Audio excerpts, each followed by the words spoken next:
In 2002, Kanye West, known at the time mostly for his contributions to hip-hop as a producer, recorded Through the Wire. He rapped it just a few weeks after his infamous car accident while his jaw was completely wired shut. It's not crisp and clear. It's unclear at all, man. They got my mouth wired shut for the doctor said 6 weeks. You know, he had reconstruction. Not many artists would record their debut single in that condition, but Kanye did. And that decision illustrates something very, very unique about his work. Kanye West almost considers the best, ideal, most greatest instrument ever to be the human voice. Now, a traditional hip-hop track consists of an instrumental beat and a vocal. What makes Kanye such an innovative producer is how he's never really limited a vocal performance to just singing or rapping. He's filled every single nook and cranny of his music with the human voice, and it's always pushed hip-hop forward.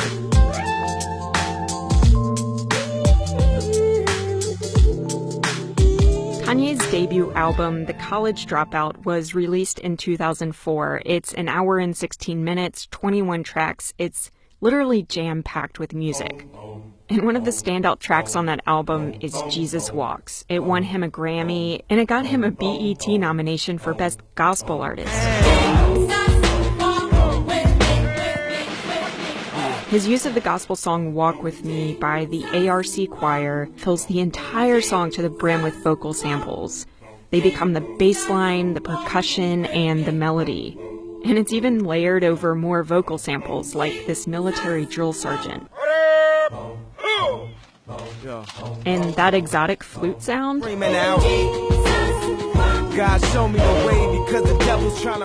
It's actually John Legend's voice.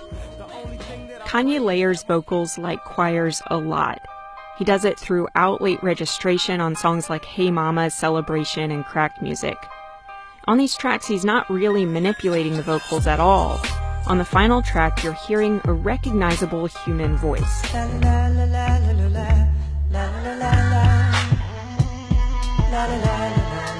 But on his next album, Graduation, a very synth and electronic-driven record, Kanye starts doing something different. So he chose synthesizers that sound like vocals, but it's important because the orientation, the orbit here is still around the voice. You can hear that very clearly on Good Life featuring T-Pain, especially in the first couple of seconds.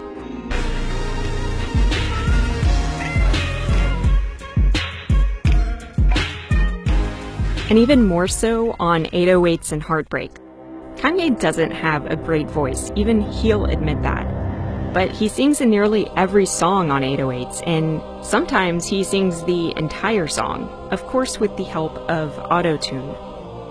He does this especially well on the opening track, Say You Will, where that booming 808 drum alternates in your left and right ear, while synthy vocals fill the space like a choir.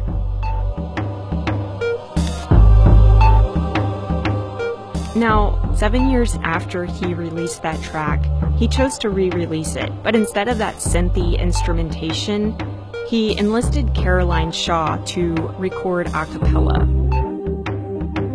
Shaw is the youngest person to win a Pulitzer Prize in music, and she's known especially for how she composes vocals.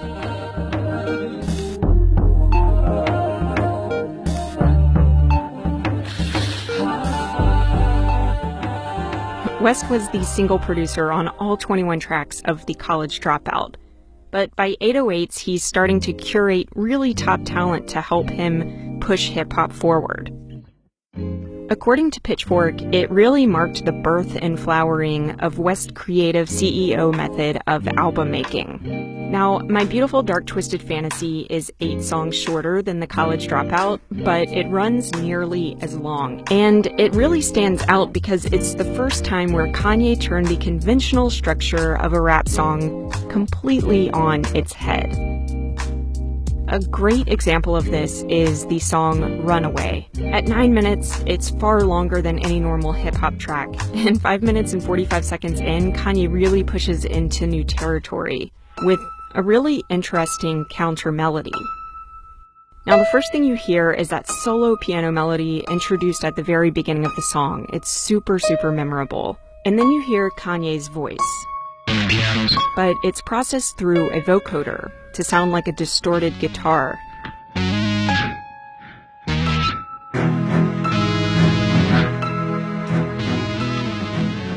Now, he could have easily disguised that vocal completely, but instead, he chose to reveal that it was his voice by seemingly testing it out before diving into the counter melody.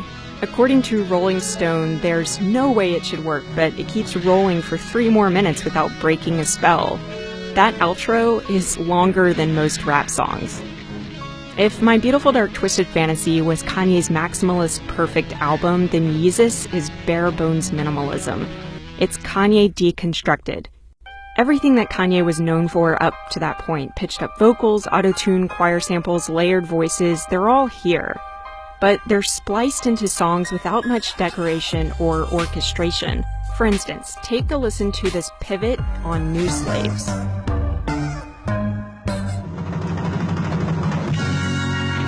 Or the transition from a sample to a vocal on Bound 2.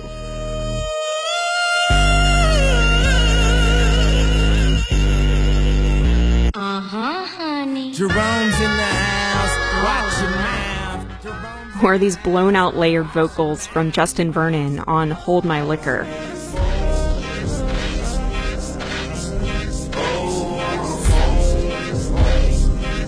Now, Ultralight Beam from 2016's The Life of Pablo is a culmination of everything Kanye has produced since The College Dropout. It's a gospel song like Jesus Walks, but instead of sampling an existing choir, he created his own. Like Runaway, it doesn't have a traditional structure, and it's sparse and minimal like Yeezus.